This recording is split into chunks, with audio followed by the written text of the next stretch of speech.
I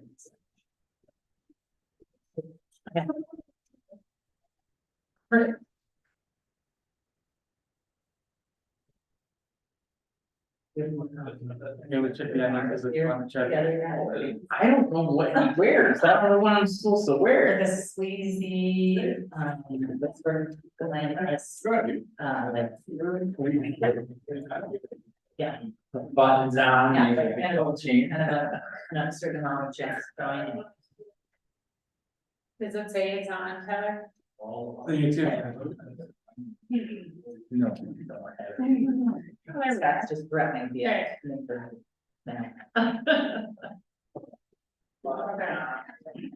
Okay, yeah, maybe mute everybody. Okay. Okay, yeah, it's working. But now people can't see it on that screen, so.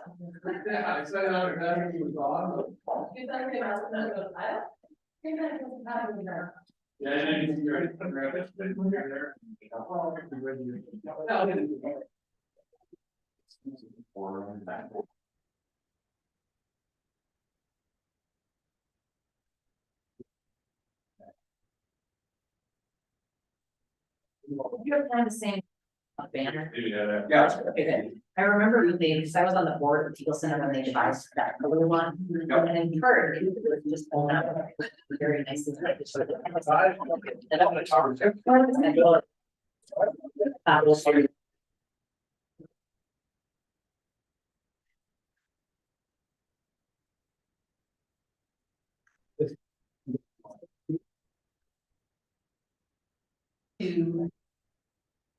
Says that your speakers are.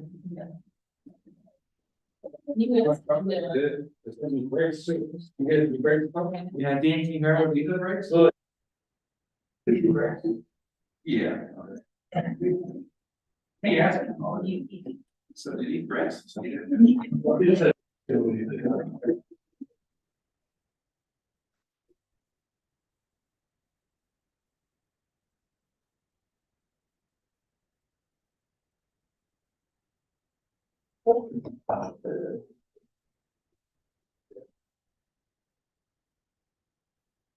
Okay, it's muted over here. Okay, Dean, can you grab?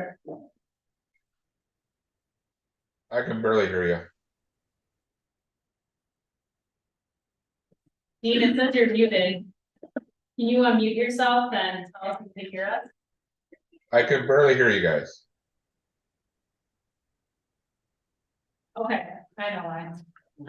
You already knew this stuff.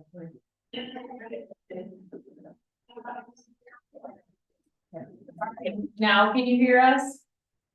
Maybe turn. I can hear you just fine, yes. Can you hear us? Yes.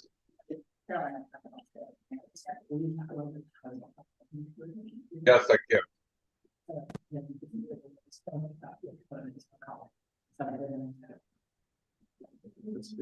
Anything else? I wouldn't have one spare, but here. All right, Dean, can you try one more time? Yes, can you hear me? 1, 2, Yes, 3. okay, all right. Okay.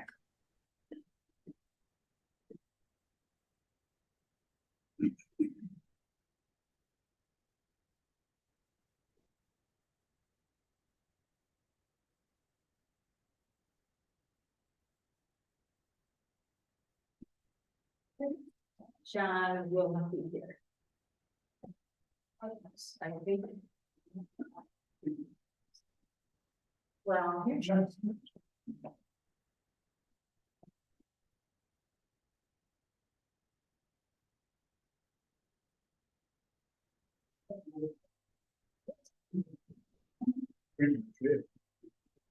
Yeah.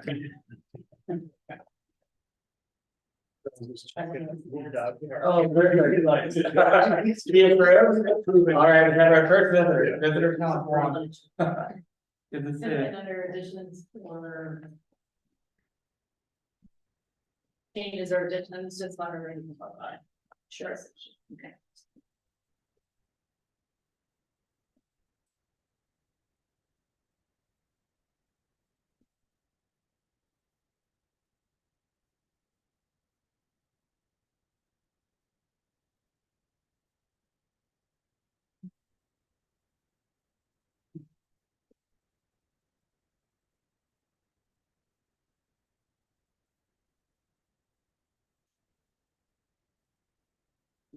I can do it. Okay.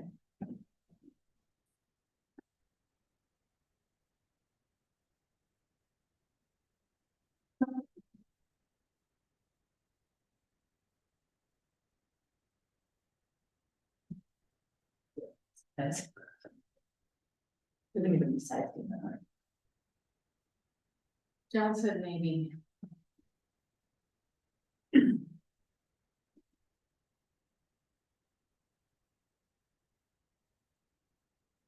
Set that clock. Right, everybody gets. Tyler, will you remind me to call roll since Dean's not here and turn light, you know?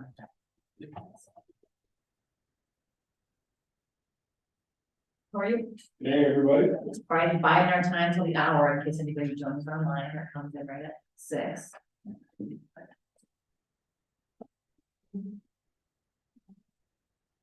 Oh, Or with technology issues.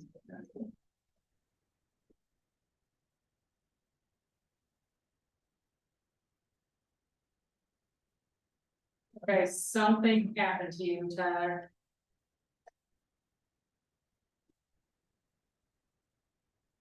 You 5 minutes of YouTube video something on every single time I turn it on. So we're still recording.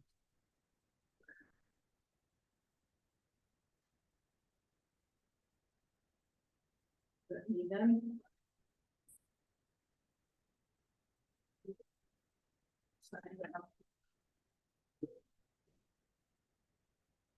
Okay, it was me. All right, and I don't know what happened to that screen.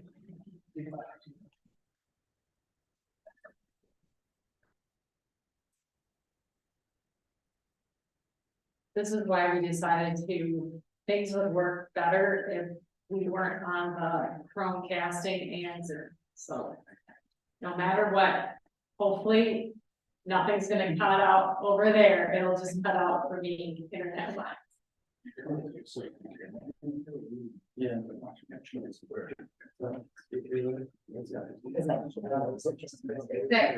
Yeah, whenever I connect to get it. on the screen, stay over. Yeah.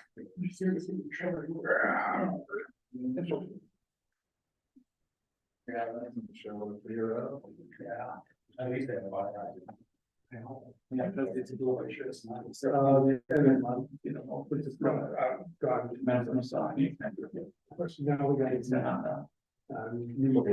Stephen City Council. Oh, they're all. Well, we usually. Really, yes, but the holidays, on the holiday this year. Yeah. It doesn't get any better. Usually it's for friends out, like, because we don't want to drive on New Right. Year's Eve. You know. Switch.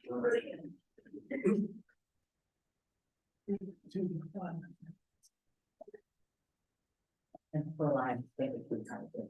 Okay. Yeah. I'll call us to order. This is such a punctual month. I hate to make people sit here for no reason. So we'll call to order tonight's November 8th city council meeting in the city of Wabasha. We'll begin.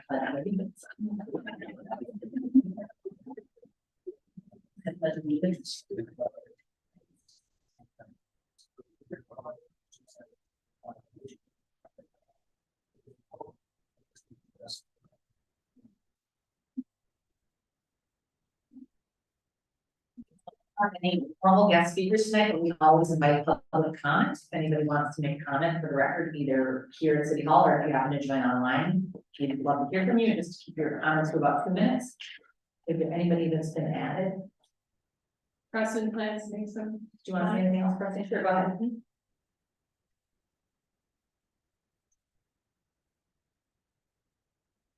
Madam Mayor and members of the City Council, my name is Preston Cook. I'm a resident of Wabasha for about the last 8 years, though a visitor for the last 20 years or so. And I want to thank you for putting on the agenda a resolution for the Eagle Capital of America as the new motto. And just for the record, right now, what I'd like to do is just read who is supporting this resolution. And that is the Wabasha chapter of Rotary International, the Kellogg, Wabasha Kellogg Chamber of Commerce, VFW, American Legion Auxiliary, Sons of the American Legion Squadron 50, Wabasha Area Lions Club, Wabasha Main Street, and the National Eagle Center. I was trying to find the bicycle club for your support, but I couldn't locate them. The garden club doesn't seem to be too active right now, so I couldn't ask them to support. So I think this pretty much does about support from the community and from the American Legion and other organizations that support our veterans. I know it's on the agenda, so I will stick around if you have any questions during that discussion. Well, hold on, thank you, Preston. Any other public comment? All right, hearing none. Are there any changes or additions to the agenda from staff or council?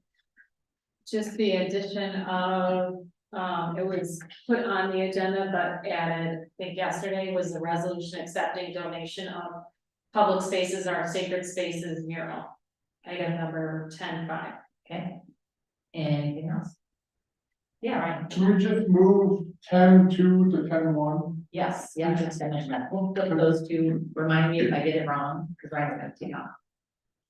And with that, any other additions? Okay, I do want to try to keep it short. There has been so much work to celebrate. I think everybody knows this, but I just want it to be stated. The project work that's happening at the athletic field and the street project has been so exceptional and really great to see those projects wrapped up and wrapping up. And thanks to our city staff and contracted engineering staff on their management side of things. And of course, to the project contractors and subcontractors. I've heard lots of positive feedback from residents and business owners right in this project area, but also really broad support for the project, as well as really broad project support for the athletic field, including a lot of township support and people so appreciative of the facility that we're developing.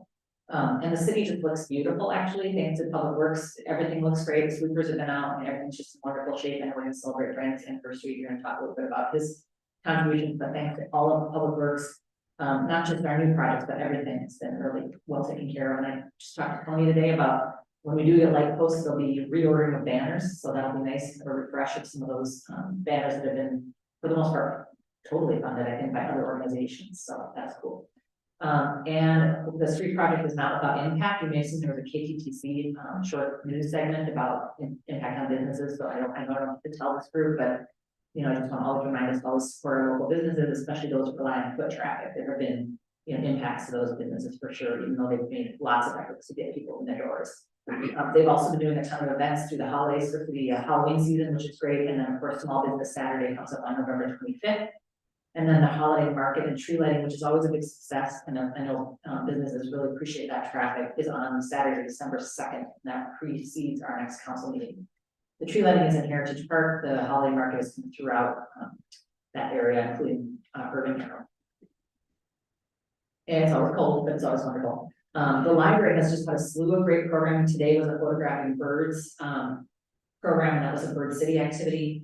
Coming up on November 16th is an evening program on legends and folklore of winter. I went to a storytelling several years back, storytelling program at the library that was just really wonderful program for all ages. So I'm sure this will be as well. On Saturday, November 18th, there's going to be a beading demonstration with Artist July Club and a library dedication of the mural inside the library, which is done by community. That's at 10:30 in the morning.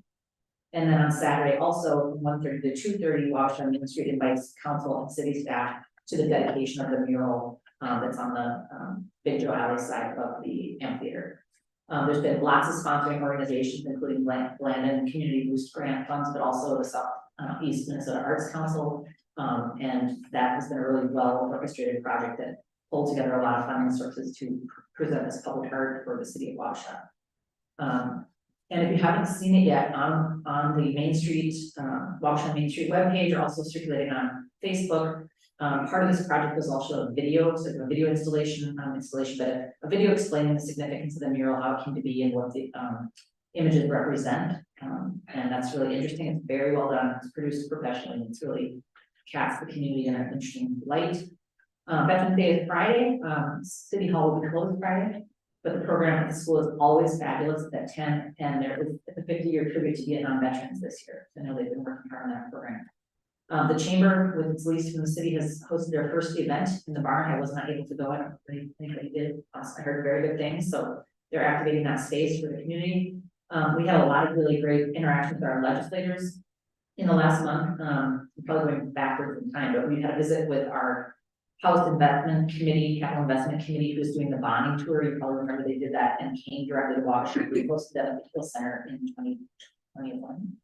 Last year, 2022, okay, gosh, seems like a really long time ago. Yeah, I don't know. And they were a great audience when they came here. I think they were an even better audience at Whitewater. They seemed more engaged, actually. It was during COVID and everybody was masked when they were here. It was just a bummer, but this time they were coming by bus to Whitewater, hearing about regional projects, including some really interesting DNR projects, but they were really listening carefully to our presentation as well as a presentation from the city of Red Wing. And we had good questions, and I was glad that we made that. Caroline and I went together. The Field of Dreams at Edison St. Elizabeth's, which when they have the volunteer farm help and donations of seed and truck planting, when they invite legislators, they almost always come. So if you ever want to engage with legislators, just maybe let St. Elizabeth know that, because they're really good about coming. It's a great example of kind of community volunteerism, meeting our rural healthcare needs. So Representative Pam Altendorf was there, Senator Steve Jaskowski was there, staff from our Congressman's office, Brad Finstead was there, and anybody, Representative Jacob from the Kellogg side of things was there, and they were all really, understanding of the impact of our rural healthcare on the region. And then Finstead staff were also here, and I'm sorry, I tried to share this with council, and I learned about it at the absolute 11th hour, but it's good for us to know. His staff is doing mobile help desks. It was at the Criminal Justice Center. On his congressional website, it'll have future dates, but just their staff just a bunch of them, so I don't anticipate more until maybe this spring. But it's for citizens who are having issues with like Social Security Administration, IRS, things like that. And the food share actually is having an issue with the IRS and a filing that they just can't seem to rectify. So that's how I learned about it, is that they were going to go and work with the congressional staff to try to get that sorted out. So that's a nice service. And then the best interaction with our legislators, and again, if you ever get invited to do this, please do it. It's super fun. Great River Homes during COVID started a yard and porch decorating contest so that their residents could interact with each other. They were otherwise, I think, pretty much isolated in their own homes. And I got asked to do it, and it was really fun. And it was hot first year, but this year it was a beautiful fall day, and every house was amazing. And again, Steve Jaskowski and Pam Altendorf drove down to be judges for that, and it was just really, really great. And of course, that gives visibility to Great River Homes, who's always working with the legislator to try to get the appropriate funding for their clients. We did some housing tours. Jeff is going to say more about that, and I will too during the court update. And then I just want to congratulate the school on a successful campaign to educate the residents within the district about the the school. I'm sure many of you district residents got kind of a glossy pamphlet and additional updates by postcard. And there were lots of referendums in the region, and some did not pass. So congratulations to the Wabasha Kellogg School District. With that, I will exhibit. But any other good news from Wabasha? Anything else people should want to have on the radar? Feels like so much happened or so much time has lapsed since the last, but that's not true. All right, we'll go to committee or to our different committee and commission reports. Utilities. Yeah, we had utilities on Monday. The only thing of note is we did vote to increase sewer and water rates by 4%. 2 years ago, we did no increase. Last year, we did 2% on water, and our financial advisors suggested that we increase 4% this time. So we looked at the numbers, and it seemed palatable, if anything is. So just keep that in mind when we're looking at property tax levy with the school referendum, our increase on these utilities. And the county is also going to have a tax levy increase. So we need to do our best on the property side of things to keep things under control. I didn't get a chance to ask if you want to do the court report or Tyler, but Jeff will say something about the housing tours and anything else. I wasn't at that last part meeting. Yeah, I mean, either. We had That was comments on the environmental review for the bar terminal. Yeah, we did have the public hearing for the barge terminal. Brian Long presented, and we had a few members of the public with comment. Other than that, we talked about housing updates and pay bills, pretty business as usual with the public comment. Yeah, Jeff, you want to share about the housing review and staff? Yeah, we went on a little tour of Bigelow Homes up in the Rochester area, where they showed us their twin homes, single family homes, high-end homes, planned little communities. We had some concerns about private roads in these developments. some of these were like 12 to 15 years old, and they were asphalt, and, they looked in fine shape. And they're all maintained by individual HOAs in these little communities. So if we ever want to have any concerns about private roads and development, I don't think we have to worry about it. He was actually gonna say they were gonna do concrete anyways, which would be better, but they're very nice homes, like I said, twin homes, townhouses. You have anything, you were there too? Yeah, just, they told us that they're not interested in going into new communities, but they are interested in staying engaged with the communities they're already in. So I think the owner of the company, one of the owners recently died, they're gonna pass it down with the son. And they kind of were basically, they held on to a lot of land during the recession, so they're kind of like, if Wabasha wants us, great, but we'll move on and do projects and build homes in other places, but it's not gonna be, if you're gonna make it hard for us to come here, so. Yeah, it's an educational. Yeah. I can't remember if the Southeast Minnesota Together Housing Tour was since our last council meeting, that Mike Paradise was here and also gave people a tour of some regional elected officials and housing development folks, and we toured actual homes in Eagle Basin that are constructed by Bigelow. And then we did other property, it's sort of a planned tour that we gave to the entire bus, and it was great. We also understand a little bit that people could understand kind of the rural healthcare model that our local organization is working on, which they were very impressed by it. And then we kind of redid that tour with two different developers.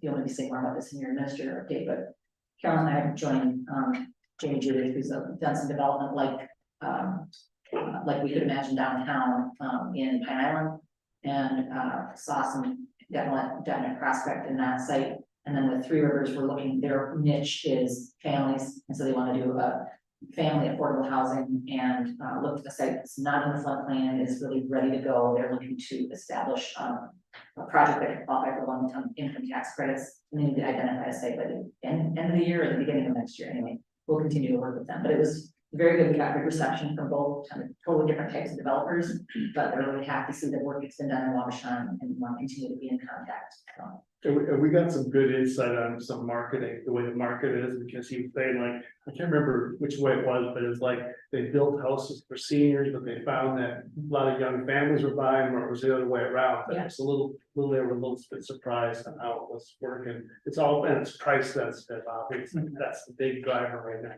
Price. And lifestyle, I think you mentioned too, that, it's a different generation that doesn't want a big yard, they don't want to have three People are, cars. they're very accepting of those HOAs for the little neighborhoods in his developments. Yeah. And the learning that Three Rivers has, it's sort of their most recent lesson learned is in their property in Lake City, which is gonna have a tour on Thursday. If anybody's interested, it starts at 2 p.m. It's a beautiful new, that's right next to their public safety. It's sort of new police and public safety building across from the park there. They, for some reason, felt that there would be a strong demand for 1 bedrooms, and they're realizing there's really a strong demand for families for 2 and 3 bedrooms. So that's what is kind of that's their specific thing that they're good at doing. They've done this for all over the region. We asked if they've done it in the community as small as Wabasha, and they named Plainview for sure, and but they've done some twin homes and then another couple other communities. They would like to work with Wabasha. And as you might remember from some of the work we did during the housing study, there's a scoring criteria that makes more or less competitive depending on how we decide to think about the project. But our impression as moms and, thinking about this from a housing leadership standpoint was that, property near the school would certainly be, I think, appealing to families, and we think the school would be an amenable neighbor because they see attrition of enrollment and also have a difficult time housing their teachers and all types of staff. So I'm going to try to reach out to work with the school administration to kind of get their insights. It's been a long time since I talked to the school directly, and it was a different administrator. So I reached out on the referendum and school work to see if we can have a conversation. So yeah, that's a good work. And then for those of you who maybe don't know, we have a new CETA staff person working with us. Her name is Dusty Liston. We talked about this a little bit, but I didn't realize that we went to high school together because she has a new name from when I knew her before. And she's been working with Winona County and Lewiston, and still continues to work with Lewiston, and she has another city as well. Good view. So she's on board and really, I think, up to speed on getting our housing resources in the right place on the website and work with businesses and jumping on board for COVID. Will that be her first support meeting this month? Okay. So very, she's just great to work with. All right. And then, let's see, we'll do Parks and Streets, Tony? Parks and Streets. Evening, everyone. Street Commission, we did not have a meeting due to lack of, items on the agenda. Park Board met, and we talked about 2 memorial benches, that have been donated. So we're gonna order those, dog park fencing and funding. Tyler's kind of been leading that. We got some money and maybe you helped with that too through Landon for. Tyler did, but I mean, we have a committee that approved it, yeah. Sure, and then, so we got a spot picked out, it's adjacent to Martin Park. It's kind of no man's land, city owned property, but that's kind of what the focus is gonna be down there. We got a size picked out, we got some pricing and we could hopefully do it, without any city funds. Tyler volunteered to clean up. And It's then, our dog, not everyone. That's hard. Exactly. Athletic field progress, we just gave them an update on where we're set for that, and that's part 2, we gave them an update. And I'd also like to thank, since he's here, Preston Cook. We purchased the flagpoles last year, midsummer. And because we knew we had a grant, we knew we had to get the funds expended, and so he has graciously donated some empty storage space for storage of the flagpoles because they're 30-40 feet long. And hopefully in the next couple of weeks, we're looking at getting them up. We're not gonna make Veterans Day, but we're gonna keep working on that. You're telling me that next year. Couple zeros, so. Brandon Luke joined us about a year ago. And before he came here, he had a degree in horticulture, and he worked for a company in Rochester for landscaping and tree removal. So he's fitting in really good.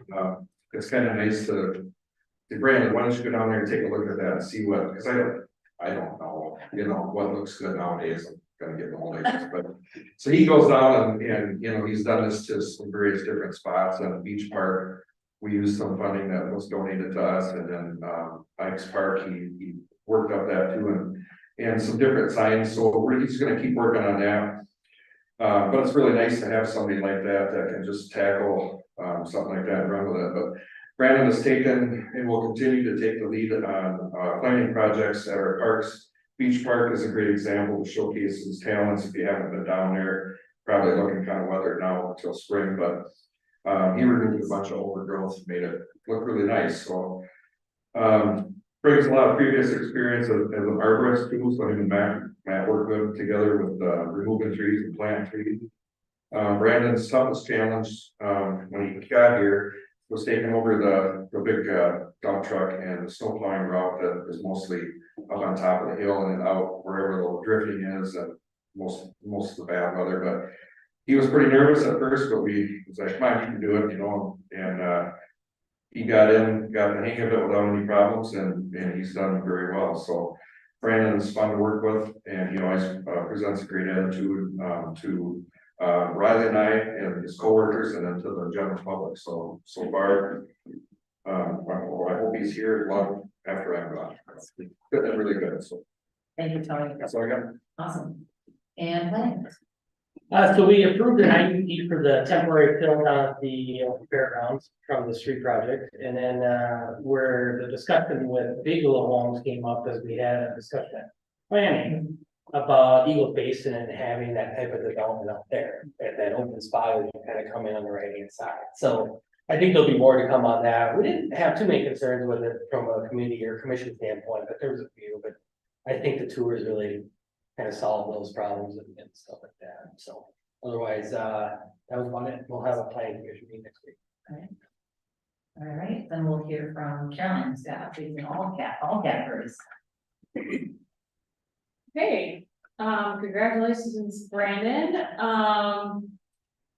The big news that shared with a lot of people was that we did get a $2.5 million federal grant to construct the new barge terminal. And why this is wonderful news is because it was money that we were gonna borrow, so it was gonna impact us quite a bit in terms of just having some risk. So that's great. There's a lot of hurdles to managing funds that I'll be finding out about soon, but, John Friedmeier had a call with the Admiral, personally congratulating him, and then we've been in the news, and I did a little news release just so that the record stay straight, because there's some things about agriculture commodities and stuff, and we're moving sand so that agriculture commodities can come through the river, but we're not transporting agriculture commodities, so. And then just wanted to thank again, Riley and Tony. We did a FEMA inspection today where they brought our FEMA friends to the athletic field, and they are trying to get reimbursement for damaged park facilities. And it has been a lot of work, a lot of back and forth, and we won't, I guess as they phrased it, we're presenting the strongest case possible to the higher ups somewhere in Washington DC, and then they'll approve our reimbursement. I also was on a call to learn that there is no funding for homeowners. There is one program out there that if the homeowners carried the national flood insurance, they had flood insurance, they may be eligible for a program, but the city or the county actually has to put together a bunch of projects and apply on their behalf. And the spreadsheet that Tyler did was maybe only 1 out of 9 or 10 people with flooding, because that's flood insurance, because it's not cheap. So that meant that none of them are eligible, and there's one more program out there that's completely maxed out of funds. So that was disappointing, I think, to a lot of our homeowners. And one of the things is that we need a recent flood mitigation plan, which Brenda at the county is working on. So we kind of are learning in this process. I think the challenges is there's staff turnover, maybe what people learned 10 to 12 years ago isn't passed along, so I think we'd like to, I don't know. To be quite honest, all of these programs to get homeowners funding looks difficult, so. But, Main Street should be open soon, and then one challenge that we'll be discussing is the street lights will not arrive until December, so.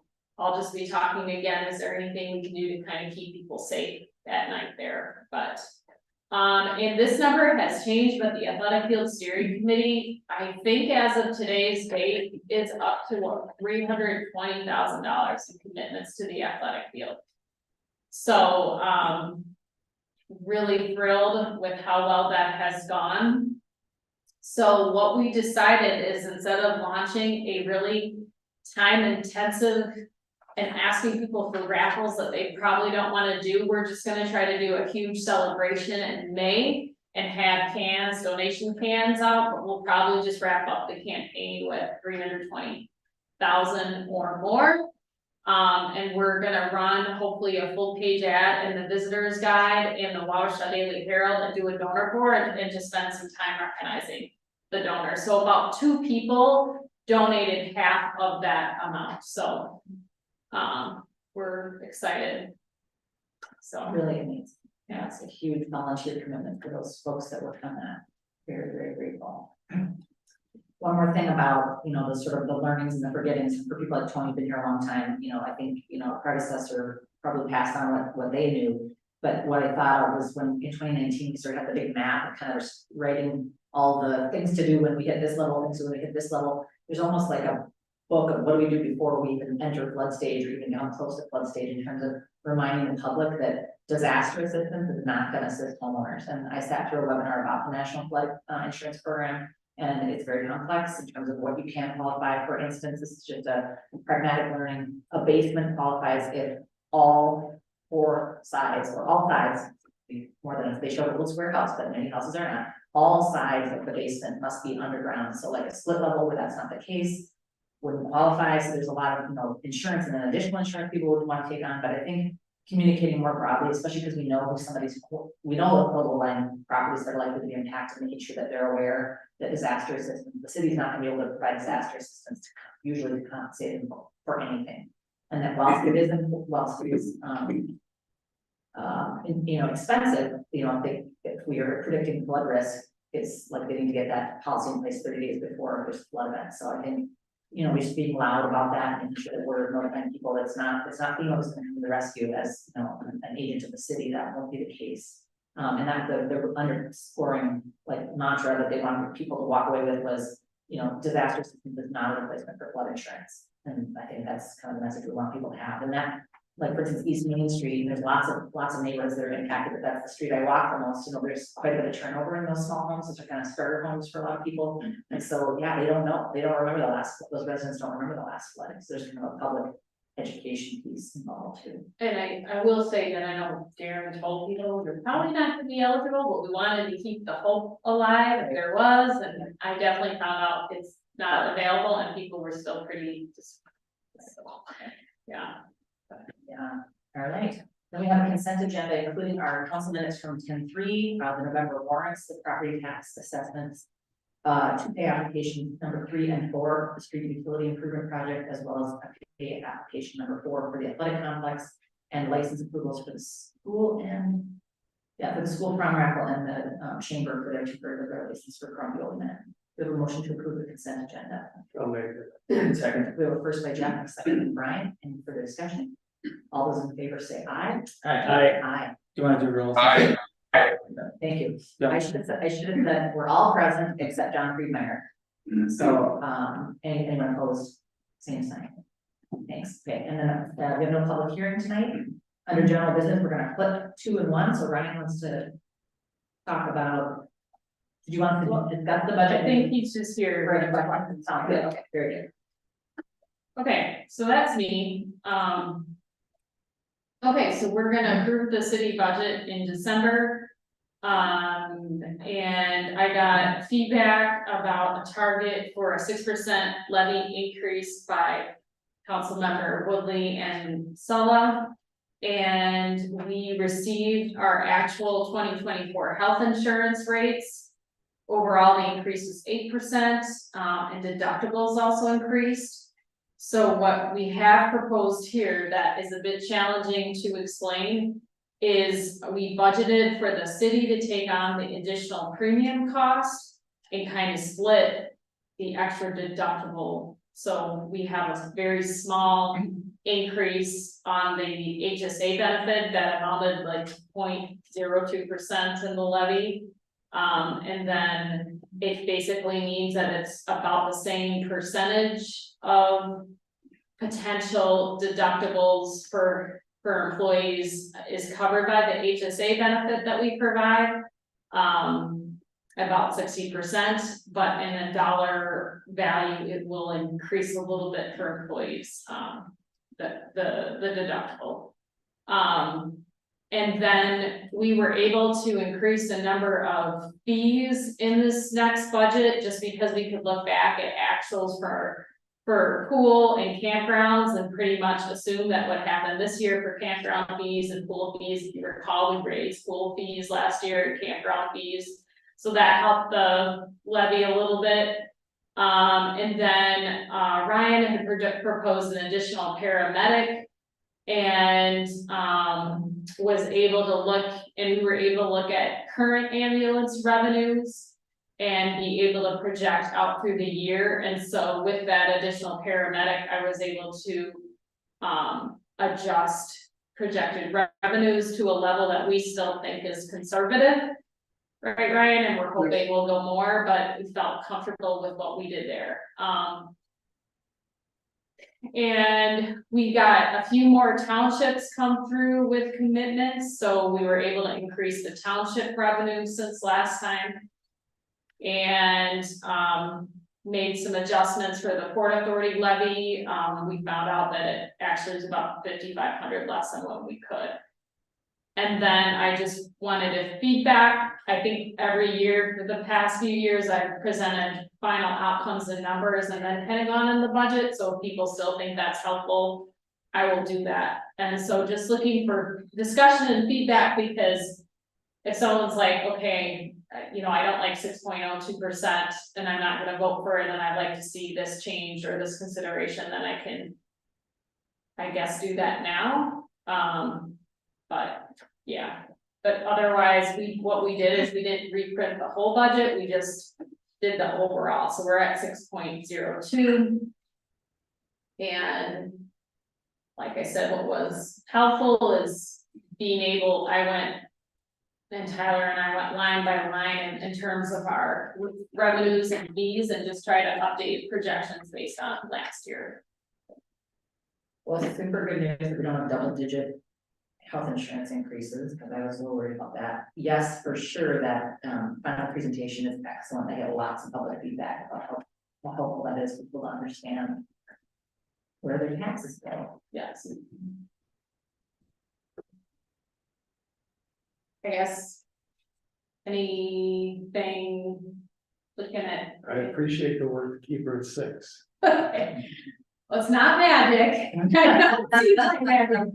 But it is thanks to Brian and I just taking a hard look at the ambulance revenues and hoping we have the same kind of year next year that we had, so. And then. Thanks to the campground increases, the pool increases, I mean, it wasn't fun to increase all the fees, but it definitely helps. And Ryan is leaving to do another presentation to Kellogg. We asked for 12,000, they came back with 2,000. Now we're counter with something in between.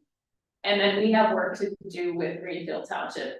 I was looking at his numbers and still they had 45 ambulance calls. How much are they up to?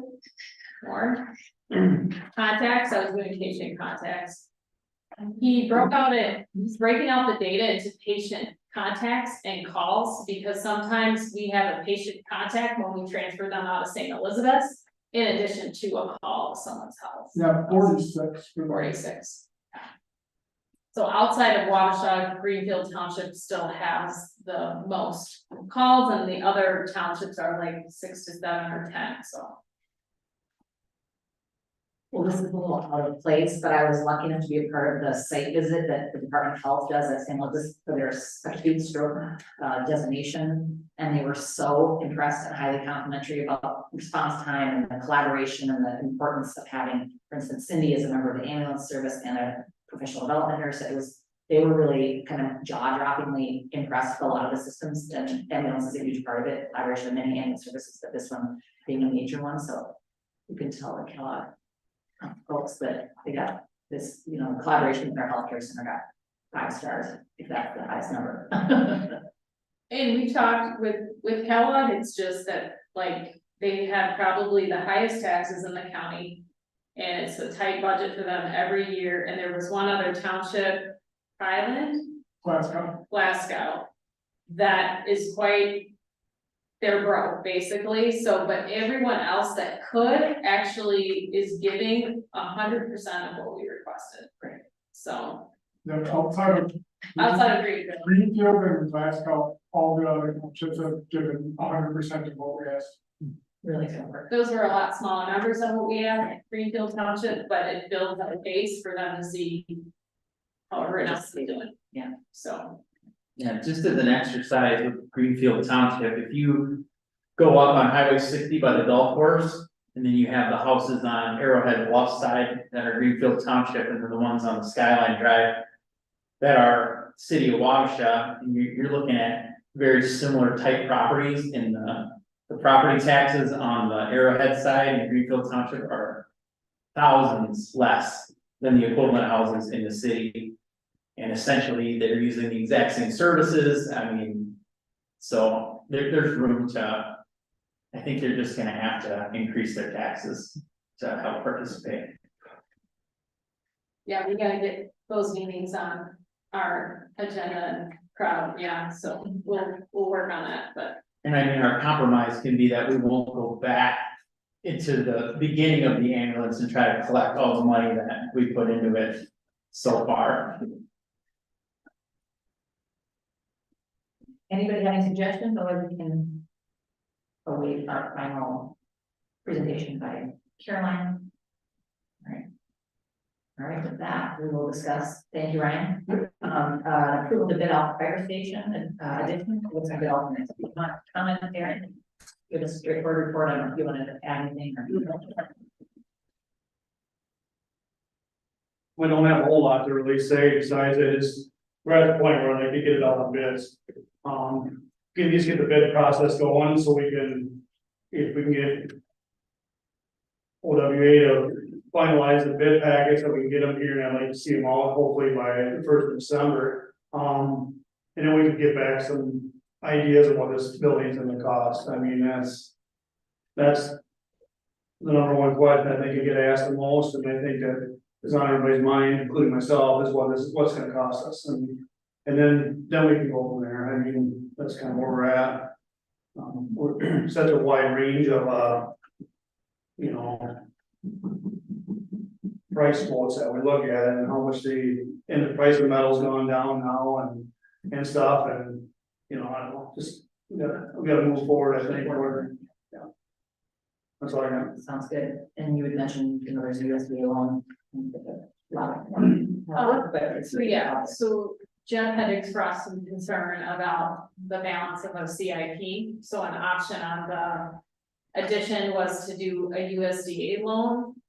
But then again, thanks to the athletic field fundraising, Jeff, when we look back and then now included the additional fundraising that we have, that keeps that balance pretty healthy, so I feel comfortable because by paying out in cash for this project, we save on interest rate and then just the additional paperwork.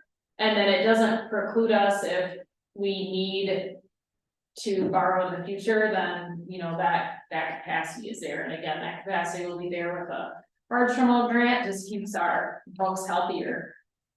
So I feel I was a little bit, maybe we should borrow it, but then again, just looking at the athletic field just helps everyone. And then I think department heads have been pretty good, just looking at Tony, he has the most equipment of putting everything in our 10-year plan. So I tell staff, if it's in the 10-year plan, you're in, because I'm taking the balances but then we know there could be some surprises, which I think was your concern.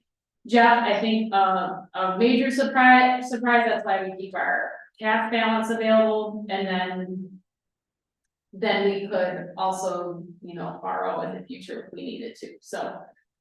By not doing this for the fire edition, we could do a USDA loan on if we do something like an ambulance service building. It's a nice loan, because the interest rate is lower and you could go up to 40 years for the payback. But I think what Darren and I discussed was, let's see where the bids come back, let's look where we're at with athletic field, etc. And then if they still look good, we could make a decision that way, but yeah, the connection is lots again, okay. And I think, do we have a motion to obtain estimates? I'll second. Got a motion from Brian, a second from Tim. Tim, any further discussion? Yeah, I just wanna make a comment, don't hate me, but I'm still not totally convinced of the need for this. And the other issue is if we stick $400,000 or $500,000 into addition to the fire hall, I think that throws away any opportunity in the future, 5-10 years around the road, to do a combined police, fire, ambulance. You know, and that's where I think we really should be going, but I mean, that's just my objection, but I'm fine with going out for bids. Very good. All right, we've got a motion and a second. All those in favor say aye. Aye. I, Opposed, same sign. Thank you, Darren. Yeah. All right, and then we have an agreement before us we could adopt a River Valley Trail Joint Powers Agreement. So what I missed one? Oh, I skipped press. I was gonna put it in first until I know that Ryan had to leave. All right, before that, we have a resolution designating Wabasha as the Eagle Capital of America. And so we have the staff review. The resolution reads Eagle Capital. I assume we'll just clarify what we want it to be and make a motion. Okay. I just did a little homework before the president came before and also just to confirm, there's a couple places that claim that the Eagle Capital, the press reports say the Eagle Capital. One is Alaska. They don't use that as their tagline. We wouldn't be stealing their motto. They call themselves, they're a port city, so they refer to their Dutch harbor And then Grafton, Illinois, which is a teeny little city that gets referred to as the Eagle capital of the Midwest. They call themselves the real American river town. So I don't see anybody else calling themselves a city, designating themselves that way. So it is a unique opportunity. My perspective, I can't remember how the debate went before about USA or America, is that Eagle capital of America just sounds better in terms of when you express the motto, and it's clear that we're not talking about North America, because there's an Ontario city that claims that it is the Eagle capital of North America. So that would be, I guess, my hope that we have before us this. I would agree. All right, we have I'll second. Any further discussion? And then, so what's our motto? Eagle capital of America. Okay. And then the whole discussion about rebranding, I don't truly think it's necessary, other than maybe website and stationery, but. Right, as it comes. Yeah, I mean, as it comes up and replaced, I would think that. Yeah, I just noted in the staff report, we're not in favor of, unfortunately, like rebranding all the trucks right now in the uniforms, but if it does come up, we could do it as it comes up, but then what we would do is just change the website right away, and I could add it to the stationery, but, you know. Well, for sure, with our electronic one, that's the one I always use when I create, letter of support or something like that, because right now it says oldest city, and I always eliminate that because I think it's kind of debated. Yeah, you're right, there's an So- old template that says like oldest city, so. Yeah, very good. We have a motion in a second. All those in favor say aye. Aye. Opposed, same sign. Did we get your Dean? Aye. Very good. Thank you, Preston, for all the work and getting all the community support. I'm sure it was exciting for our veterans organization and those people that participate in the effort. So we appreciate you. Thank you. Thank you. Okay.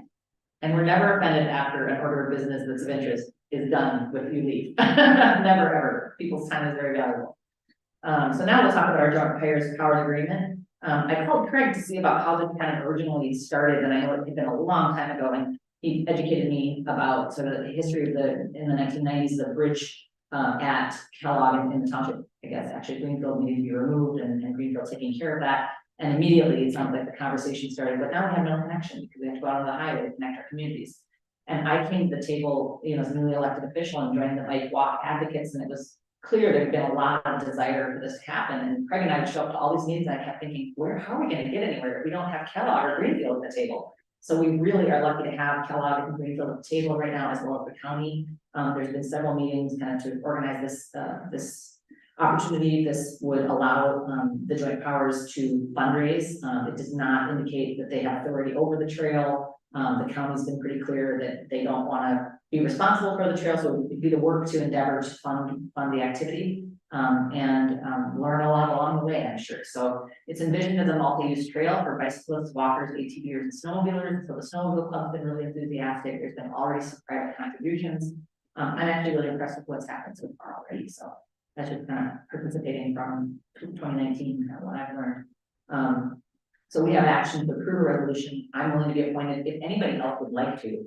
This is not my area of expertise. I just think it's a good community initiative that deserves some leadership. So if anybody would rather be the appointee from council, that would be fine with me. Now, does anybody want to be that person?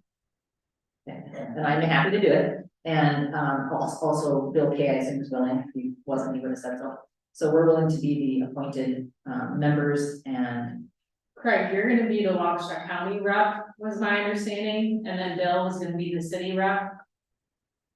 I'm not sure if it Okay. can work that way. Okay, well, if that doesn't work out, it could also be Craig easily, but we thought Craig would be Wabasha County's rep. anything to add, Craig? Did you have any insight over all the years? No, we've been working on this for quite a long time and we've got a lot of support from the city of Kellogg. There's an individual that is in Kellogg who's familiar with bridges, and so there's a lot of support on that side of it. And I think we have a fair amount of support on this side of the river. For sure. And I think there's sort of support without effort, and that's okay. School busy from the school, at least the district representative before was Jim Freihammer, and he would also come to the meetings and say that it's important. He was concerned about safety of kids, trying to get between Wabasha and Kellogg. He would like to even see better connection to Greenfield, obviously, where there's a lot of population, but this is just kind of one step at a time. So with that, do we have a motion to approve the resolution? I'll second. All right, we have a motion from Jean, a second from Tim. Any further discussion? So this was on the county's agenda. Right, They're in favor of this. There's Yeah. support there. yeah, in fact, it was Michael Pond who came up with this template and I worked through how it would work and things like that. Yeah, it's fun. We're using everyone's talent, so I facilitate the meetings. Michael has been drafting the legal documents. We got a bridge builder. Tony, what's your talent? Tony comes, he tells us about maintenance. Public relations. Who's gonna put out the back money? Y'all run out eventually. Tony keeps asking us when we're gonna put up the matching dollars. There will be requests eventually, but we keep saying we're gonna try to line up as much grant dollars as we can and then probably come back with requests. So, I've had some ideas, with them. Because they got some maintenance equipment, we got some maintenance equipment, so maybe a couple of our guys and a couple of their guys get together and we perform maintenance on the trail and maybe they got crack sealing equipment, things, so. Maybe there's things that can be worked out that are like a shared large amount of money, but we can take care of some maintenance stuff. That's kind of what I got in the back of my head. Yeah. So you're saying increased budget for you with that?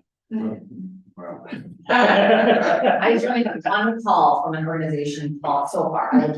There's an organization, the acronym is SMART. I don't know if anybody else gets those invites. They just come as an Outlook invite, never an agenda. So I was kind of forget they're gonna happen, and if I can do it, I go. But for the first time, I was able to do it, and it was interesting to hear other communities that have worked on regional trails and talking about the county investment, city's investment, all this maintenance stuff. It's like Northfield just did a big, I think, a bonding initiative for a big like 8-mile trail connection, and they're just celebrating many years of work to get that to be successful. And then there was another one that was 3 cities. I know it was Crescent was the big city, and I think 2 really small cities connecting. And they, instead of a joint powers, did a memorandum of understanding that had some. I think La Crescent was really doing most of the work, so I think we want to really have collaboration in this agreement, so I think the joint powers is the right fit. So is there support from MRT on this too, or? That's an interesting question. We're paying attention to that, and what's the technical system? So the group will apply for federal transportation alternatives funding. Does that come through MnDOT? Yeah. So we have listened to a lot of webinars about that, and the other one is kind of should be doing a safe route to schools effort, but we really do have a pretty good route to school in terms of having a bike path that almost has full connection to our sidewalk plan, but this seems like the right kind of thing.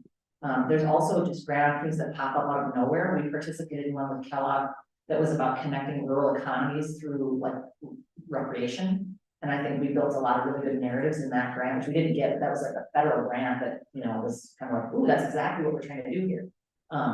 So I think there'll be other opportunities besides just transit related stuff. Just to know is we're looking at breaking the project into several phases. So the first phase would probably be getting the bridge across the river and connecting it to the streets of Kellogg there, and then connecting from that our side of the river to a township road that's the Old County Road 30. So that way you would get the ATVs, the snowmobiles off of the Highway 61 bridge, and also the bicyclists, and also pedestrians too. But those 3 groups, I think, we could take care of a lot of trouble that we're just getting that first part of it. Yeah, agreed. So we've had a motion and a second. We have had discussion. Any further? All those in favor say aye. Aye. I, Opposed, same sign. All right, very good. Thank you for that support. I know that there's a lot of enthusiasm with these new partners.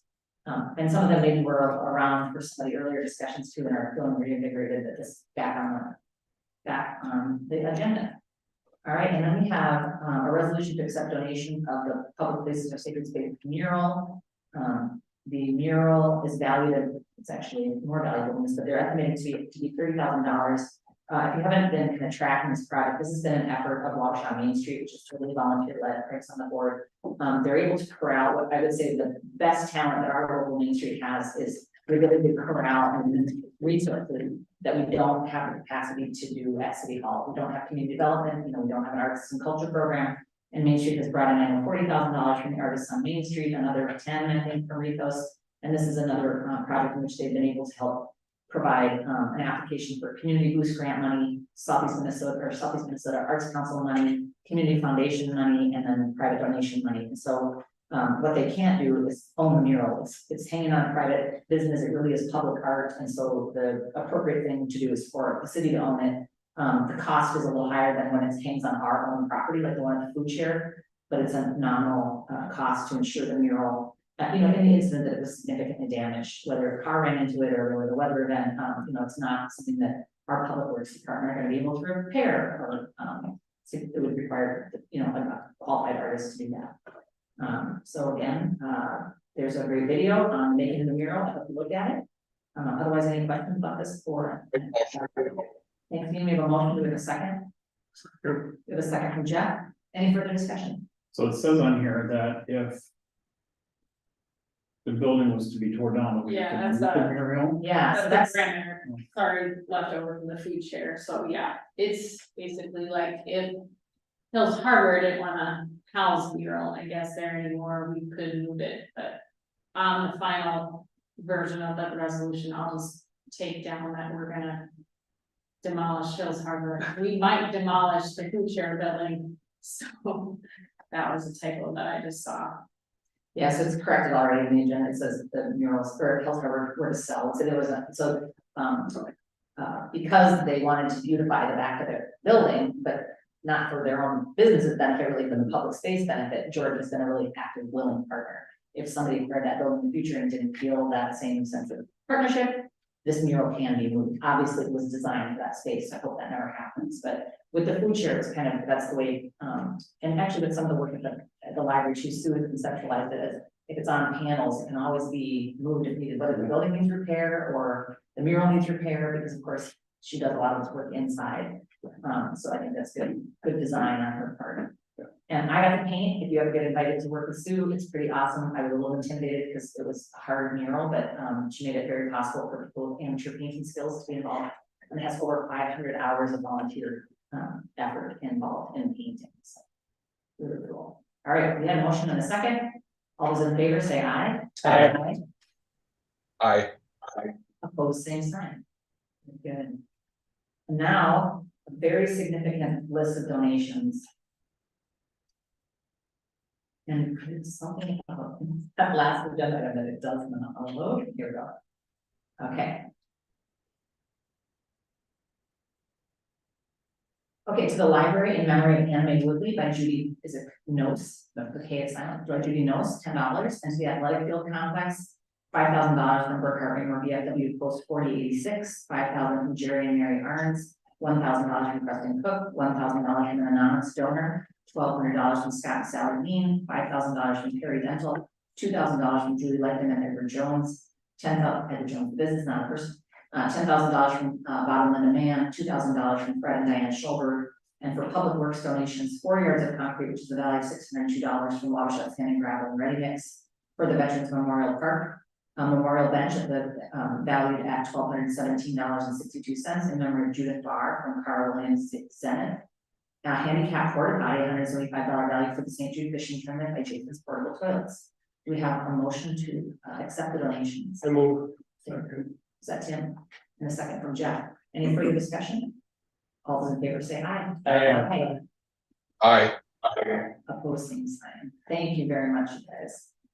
Lots of updates. Sorry to keep you for that, but it's just good, I think, when everybody has their own ears in the community to share what we're learning.